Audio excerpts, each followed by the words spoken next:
Սևակը երբ ասաց, որ ինչ է մնալու երկրից մինչև 2026 թվականին ընտրություններ գուցե ոչ մի բան չմնա։ Ինչ նկատի ուներ նաև ըստ էության, որ հիմա մեր լրատվական թողարկման գովազդը չեմ անում, կարիք չունի կարծում, բայց մեր լրագրողներից շատերը իրենց vox pop-երի ընթացքում արձանագրում են, որ մարդկանց մոտ հուսահատությունը հասել է այն աստիճանի, որ շատերը մտածում են, որ ինչքան էլ ընդդիմությունը խոսի, ինչքան էլ ակտիվ լինի, ինչ էլ անի, այդ թվում իհարկե նաև դուք որպես խորհրդարանական ամենամեծ ընդդիմադիր խմբակցության քաղաքական թիմի ղեկավար, ոչ ոք իրականում չի ցանկանում ստանձնել իրական պատասխանատվություն եւ երկրի ղեկը վերցնել իր ձեռքը։ Չնայած դուք քաղաքական գործընթացների մեջ մնալով ըստ ձեզ տալիս եք սպառիչ պատասխան այս հարցին, որ եթե ես կամ, ուրեմն ես ուզում եմ վերցնել, բայց պետք է խնդրեմ, որ մի հատ այոյով ու ոչով սպառիչ պատասխան տաք, դուք պատրաստ եք վերցնել, թե չէ, եւ եթե պատրաստ եք, ապա ենթադրենք 26-ի ընտրություններով երկրի ղեկը անցնում է ձեր ձեռքը։ Ինչպես եք պատկերացնում ոլորտային, կուզեմ, որ ոլորտներով անցնեք լուծումները այն անլուծելի թվացող հարցերի, սկսած խաղաղության բանակցություններ, անվտանգային մարտահրավերներ, սահմանազատում, ինչ ելքեր եք տեսնում Արցախի հարցում, ինչպես եք պատկերացնում Չէ, ուզում եմ բանալի լուծումներ ունեք ամեն ոլորտին գոնե, թե չէ, թե գուցե օրինակ Արցախի հարցը էլի չեք տեսնում ոչ մի լուծում։ Դուք ձեր շփման մատերեսի, եթե մեկի հետ ինչ-որ մի հարցի շուրջ խոսում եք կամ ինչ-որ մեկի հետ ուզում եք գործ բռնել, առաջի հերթին սենց նայում եք, ասում եք, իսկ այս մարդը այդ շնորհքը ունի, թե չէ, ի վիճակի է անել, թե չէ, երևի այդպես է, չէ, ես կարծում սենց ենք փոխել։ Հիմա անցնենք իմ անցյալը, իմ կոպիտ ասած այդ background կոչեցյալ։ Ես Ղարաբաղում առաջի դեմք եմ դարել, երբ Ղարաբաղի 50%-ը փորձված էր, ավելի քան 50%։ Հույս չկար մարդկանց մոտ։ Ես ստանձնել եմ պատասխանատվությունը, պետական պաշտպանության կոմիտե է ստեղծվել, ղեկավարն եմ եղել եւ իմ առաջարկով այդ վիճակից հանել եմ հաղթանակով ավարտել։ Եթե ասեն, որ ես ամբողջ էսենց ըստ քայլերի ունեի, թե ինչ պիտի անեմ, չէ։ Ասենց բազային մի քանի քայլ կար, որ գիտեի, որ պետք է ամբողջ ժողովրդին մոբիլիզացնես, պետք է հստակ խնդիրը դնես, պետք է արդյունավետ կառավարես, պետք է մարդիկ պատասխանատու լինեն ամեն իրենց քայլի համար։ Արել ենք, հաջողվել ենք, ավելի կազմակերպված ենք եղել, քան Ադրբեջանը եւ հաջողվել ենք։ Երբ որ եկել են Հայաստան, ոնց հրավիրել է Տեր-Պետրոսյան 97 թվականին։ Դուք երևի չեք հիշում,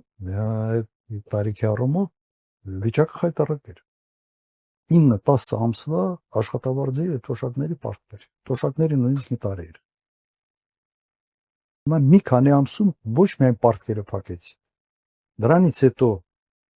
10 տարի ես եղել եմ նախագահ, վարչապետ ժամանակ արդեն այդ հարցը լուծեցի։ Մեկ օրով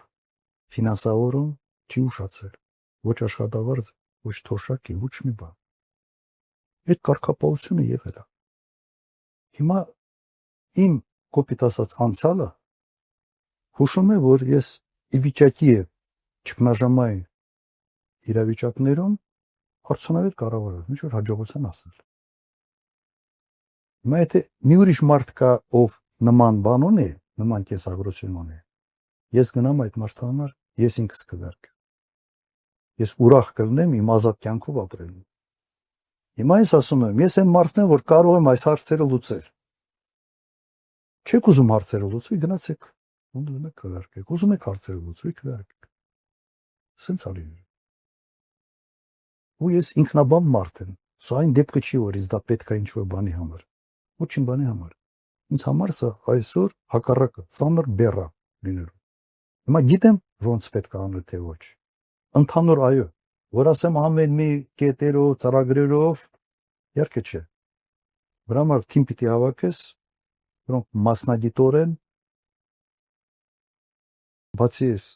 մսով ճաշեփելը, նաև ամեն մեկը իր մասնագիտությունն է, մասնագիտությանն է տիրապետում եւ այդ թիմը պետք է վստահես։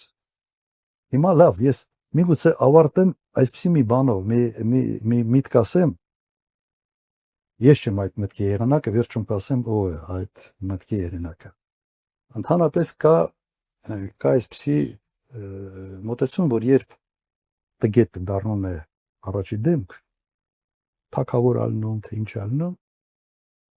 որպես կանոն ինքը իր թիմակիցներին, իր պատասխանատու անձանց հավաքում այնպիսի մարդկանց, որոնք իրենից ավելի տգետ են։ Իրենց ֆոնի վրա ինքը ինձ ավելի բաներ եղարել, ինքը հանճարի գոնե հանճարի մոտ ինչ որ բան տպավորություն թողել։ Նրանք ամեն մեկը, քանի որ այդ տեսակի մարդիկ են ընտրում են եւս այդ կարգի մարդիկ իրենց ներքևում եւ ամբողջ պետական բուրգը դեգրադացվում է։ Դեգրադացիայի ընթարկում։ Մենք ունենք այս պատկերը։ Հիմա այն ինչ նկարագրում է, նկարագրվել է Մակիավելիի կողմից 15-րդ դարում։ Ուղղակի մարդիկ թողեցնեն այդ պրինց իր աշխատանքը կարդալ։ Սա հայտնի բան է։ Եվ դրանից հետո բազմաթիվ անգամ տարբեր ձևով հաստատվում էր սա։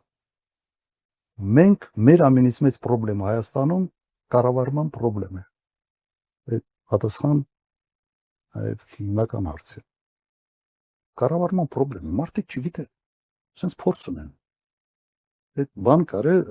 էլեկտրիկը բանից չի հասկանում, փորձ ունա, էլի, որտեղ հոսանք խփում է, ասում օքեյ, շեստե վտանգավոր է։ Ռուսերեն ասում են մեթոդն վտիկա, բան աստուգում էլի։ Հիմա այս վիճակում ենք մենք։ Բայց սա բերում է նրան, որ մեր ամբողջ ժողովուրդը բան անում, այս փորձերի համար sense կրոնիկ է դառել։ Ձեր փորձից երկու ֆորս մաժոր ներկայացրեցիք։ Եթե հաջողվենք, ուրեմն կարամ երրորդ ֆորս մաժորը հանեմ։ Իսկ ինչ մասշտաբի ֆորս մաժոր է այս մեկը համեմատած նախորդ երկուսների հետ։ Ավելի ծանր, բայց նաև իմ փորձն ավելի շատ։ Հակակշռում է։ Ֆորս մաժորների հաշտարման փորձն ավելի շատ։ Հիմա էս է վիճակը։